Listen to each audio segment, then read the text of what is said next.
বাসন্তী মাহাতো পুরুলিয়ার একটা সাধারণ বাড়ির মেয়ে। সেও ভারতের নাম উজ্জ্বল করেছে তীরন্দাজিতে। কিন্তু ফুলের তোড়া দিয়েই স্থানীয় প্রশাসন ডিউটি শেষ করে দিয়েছেন। আজ যদি বিশ্বকাপ জয়ী বাঙালি প্লেয়ার সরকারি চাকরি পেতে পারে, তারা তো একই দাবিদার, বাসন্তী মাহাতো।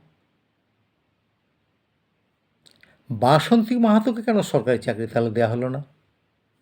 মানে ওর নামের শেষে পদবিটাকে কি এটাই তার বাধার কারণ, না তার জাতিটা বাধার কারণ? এটা কি তাহলে যদি অন্য জাতির কেউ হতো তীরন্দাজিতে, নিশ্চয়ই আজকে এতদিন ডিএসপি চাকরি পেয়ে যেতেন।